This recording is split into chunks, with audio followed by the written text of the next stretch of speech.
What's going on, family? Welcome to another episode of the Seez Monroe Show. I am your host, and today we're here to talk about Superman.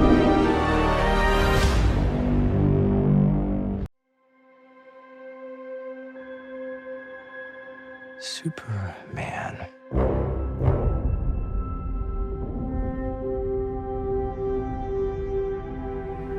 The most powerful being on planet Earth. We finally meet. Now, as planned.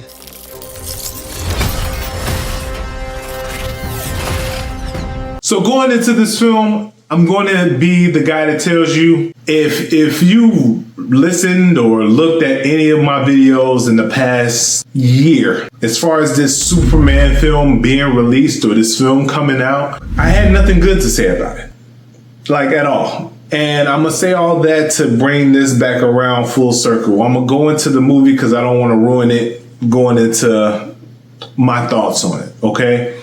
So going into the film, it's opening premiere. Actually, it's an early premiere screening, right? And I'm walking in and, you hear the trailers going and I feel like my heart beating out of my chest because although I'm expecting very low expectations out of this film, I'm still a comic book fan. I love comic book films, so I'm really excited to see these films. And I try my best not to be because I don't want to be let down again. It's been a very rough few years for comic book fans. And I'm going to say that James Gunn's Superman is no different. This film really felt like it was a James Gunn film and Superman was a background character. This film doesn't work for me, and I'm going to explain why. From the start of the film, you get this quick little monologue. It kind of reminded me of the Star Wars monologue before you get into the meat and potatoes of the story. And that's what this film tried to do. The problem was, again, no, we don't need another origin story. It's just you get no type of story in this film, unfortunately. Like, I feel like the story is left out. Okay, don't get me wrong, there's a plot. Okay, you have the plot there. It's just not a great plot. So it's very it lacks substance. That's the word I'm looking for. Substance. The substance just wasn't there. And for this to be a superhero film, especially nowadays, this is post Endgame, guys. Like, you got to understand, from 2008 to 2019, Marvel had these films that were well put together and made sense and had substance and had stories. Don't get me wrong, there's plot holes and everything, but they close the gap on those plot holes, right? Like, there's plot holes are like this, like they're great for no reason. Marvel was able to keep a plot hole about this big, all right? It was in there, and it was in the pocket. That's the word I'm looking for. It was in the pocket. It was ready. It was good. With Superman, I felt like the film was on this train. And you're just on this train to enjoy the ride on the train, and you have no destination, which is great for some people. Don't get me wrong. A lot of people have a lot of time on their hands. A lot of people have these adventurous days planned out to just do nothing while, sightseeing. That's not what I'm looking for. It's like, I feel like the train ride was the best metaphor I can use with this situation. It's just like a train, and you're on this train to nowhere, and you're just along for the ride. That's what the 2025 Superman film was. It was just a train ride, and you're just along for the ride. You're going nowhere. A train ride to nowhere, and you're along for the ride. That's pretty much it. That's all. All right. The storyline was not great. Okay, of course we know about Lex Luthor. Of course we know he's a billionaire, a trillionaire, whatever they want to consider him to be nowadays. I just didn't feel like when we get into the extra characters that's in the film, we've seen them in the trailer, the Mr. Terrific. We get into these films expecting them to be the golden era of Marvel films. And that's just not what you're going to get. And unfortunately, James Gunn was a part of that golden era. And I'm not stating that he made any of the golden era films in the Marvel golden era. It was just he made a good film that fit very well in the Marvel golden era. And we were satisfied because we got a film either that same year, and it just came out a couple months after a big tadpole film. When did the first Guardians come out? I can't think right now. I want to say 2014 Guardians came out. I want to say 2014. It was like August of 2014. And if it was 2014, that means that came out after Captain America Winter Soldier. And Captain America Winter Soldier came out in like April. And if it came out in 2015, August of 2015, that means it came out a couple months after Avengers Age of Ultron, which came out in May of 2015. So it was just a film that was in there that it was a nice film. It was in there, but it wasn't like the tadpole film for that year that kept you going for another year. And that's James Gunn's pocket. The thing is, I feel like we put too much emphasis and too much stress on a James Gunn film when his films were never that in the first place. When Marvel fired James Gunn, we had his back on that because it was BS and he shouldn't have been fired. But it wasn't because he was just this cinematic master. It was because he was first a human being. Second, he was a film creator, a filmmaker, and we loved what he did with Guardians of the Galaxy. When he took the job with DC, people were expecting this cinematic world to be the best thing ever. And it's just like, I don't think that a James Gunn is capable of doing that. Before I get into that, you know what? I'm gonna continue this because I don't want to keep going back and forth. James Gunn is a great director. He does great jobs he has great work under his belt. But is it great into the point of it's their masterpieces? No. Guardians 2 and 3 probably could have never been made and you wouldn't have missed them. Guardians 1 probably could have never been made and you wouldn't have missed it. Suicide Squad just it could have been made. It could have never been made and you wouldn't have missed it. But it was a fun take on the Suicide Squad. It was a fun film and we needed it at that time because it was pandemic. Films weren't being released like that. We needed a film to go to the movies to see and get our mind off of things. But now James Gunn is helming the cinematic universe of DC, and it's going to be a very hard task. You have 2022's The Batman, Matt Reeves' The Batman, and masterful. Now that's a masterpiece. You have Christopher Nolan's Dark Knight trilogy, masterpiece. You have, I want to consider Captain America trilogy a masterpiece as well. It just goes back to that golden era of films, right? It's going to continue going back to that golden era. And I say 2009. I'd say 2008 because Dark Knight was released in 2008 along with Iron Man. Iron Man actually came out May of 2008. The Dark Knight came out July of 2008. And it was just, these are two films and they're very grounded in reality. Of course, we know that there's not Thors of the world that's just flying around and this Norse mythology along with Doctor Strange and stuff like that, which came later on. But the films are so grounded in reality that we mess with it. James Gunn films don't do that for you. Not from the first Guardians film to Suicide Squad. They don't do that for you. They're not grounded in reality at all. So expecting that from this Superman film, you would have been upset. And I'm going to say myself, I wasn't expecting that, but I was expecting some substance. And I didn't get that from this film. That's all I'm going to say on that. It was just, this film reminded you of that 2000, like this movie needed to be made 20 years ago. Like around Superman Returns, 2005, I want to say that movie came out. Around that time, this would have worked perfectly. Why? Because you're putting us in this realm, this world We didn't need a lead up. Of course, lead ups aren't that important as far as like, we don't need an origin, but we kind of need some explaining and going into it. You can't just, with these superhero films, you can't do that anymore. You can't just drop us off in the middle of it and say go and we're going. Because if that's the case, you guys should have loved Black Adam. Like, Black Adam was that. It dropped you in this world. It kept you grounded, but it dropped you in this world of Kahndaq. And pretty much this powerful guy was doing damage and making magic happen. You guys should have loved that film. If you loved Black Adam, you're gonna like Superman. And I'm gonna tell you guys right now, I enjoyed Black Adam.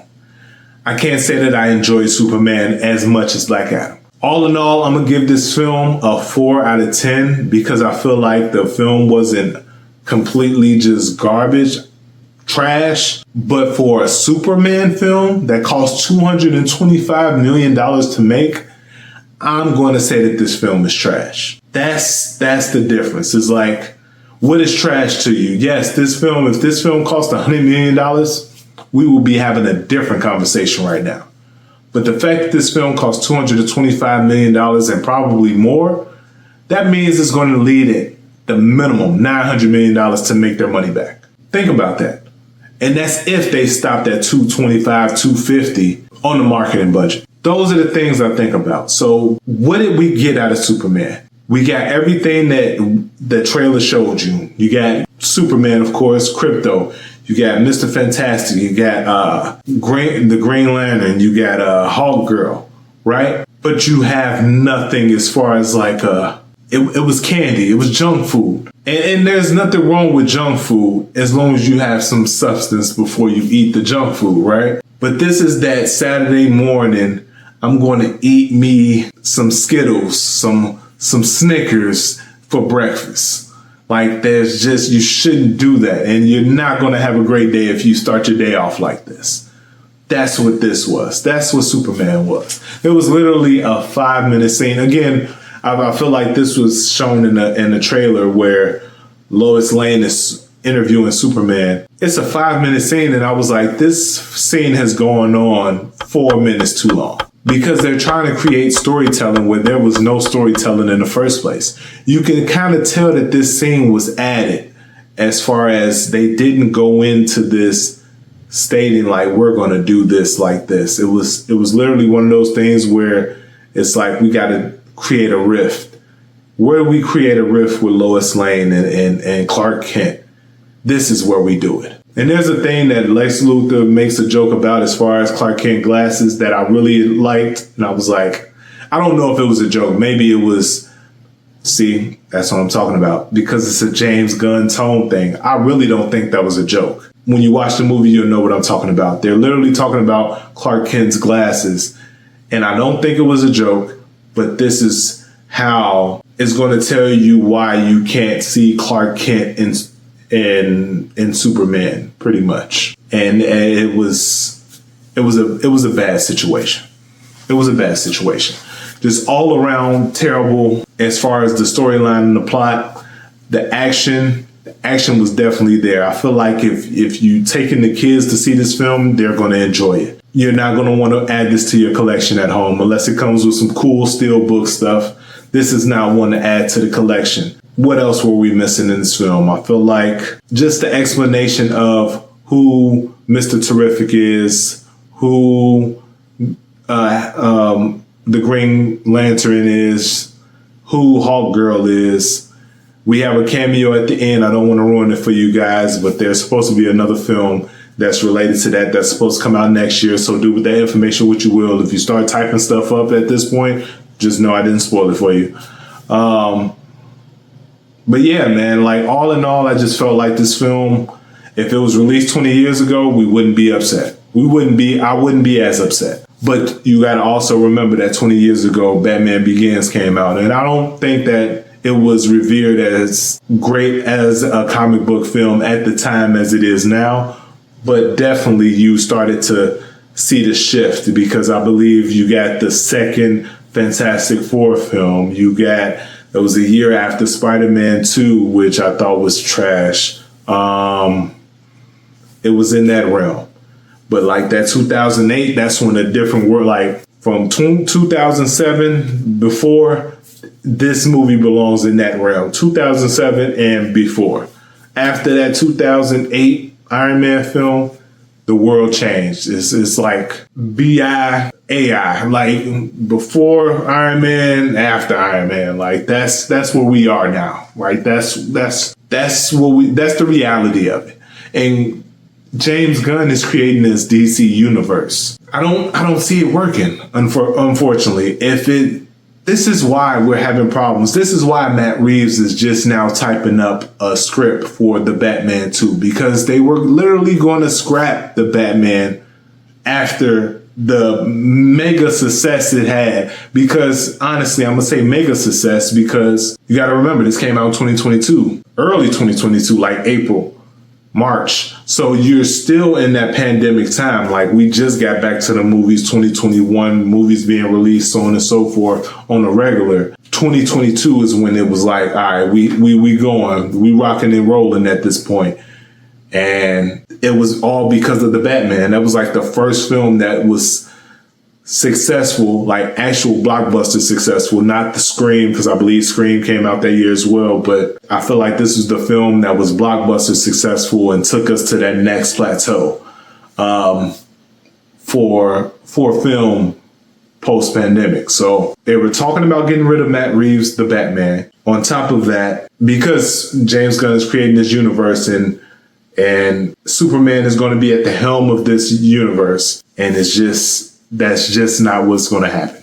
Unfortunately, James Gunn he seems like a great guy, he's a good director. He's not a leading universe guy. This is just not your man, unfortunately. If you wanted to do something like this, DC, you would have to go get the Russo brothers. You know what I'm saying? Like somebody that actually created these films from pretty much nothingness. Like, you had Captain America, and then you had Captain America Winter Soldier. Like, those are totally different films. And those are two totally different takes on this character. Russo brothers did that. Then you had Infinity War. Russo brothers did that. Then you had Endgame. Russo brothers did that. So if you have somebody like that, that's that powerful, that's who you have at your helm for your new universe. Matt Reeves could have started you guys with that because you have the Batman. 2025, the Batman 2 should have been here by now. There's no reason why it hasn't. There's no reason why we just now starting the script. So think about that, guys. Again, tell me what you think. Are you seeing Superman this week? Honestly, personally, from my thoughts, I gave it a 4. I don't feel like it's a rewatchable film, but I get why people will enjoy this film. It's just not for me. I'm going to just say that. It wasn't for me. The comedic relief that was in the film, there was some times where it was just like, come on now. Like, one part it was just like, this ain't the time for that. The second part was, okay, they were focusing a lot on crypto, and I get it. It's sentimental value in crypto because James Gunn's dog and all this other great stuff. That's not, with all due respect, that's not what we're here for. And that's what you get out of this film. So let me know, guys. It comes out this weekend. Are you seeing Superman? Let me know down below. Don't forget to like, subscribe, hit that notification bell. And if you've seen Superman already, tell me what you liked about it. Tell me what you disliked about it. Let's have a conversation in the comments. Was this a total miss? No, I don't think this was a total miss. But is this going to run the DC universe that they are expecting to have from this point on? No. At this point, you literally should have had Black Adam be the start and go from there. But I digress. You guys didn't like Black Adam. I thought it was a good film. Just like you guys are going to love Superman because it's Superman, and why I understand it's probably not going to do well. So let me know your thoughts down below. I appreciate y'all for tuning in. As always, don't forget to like, subscribe, hit that notification bell, and I'll see you next week. Peace.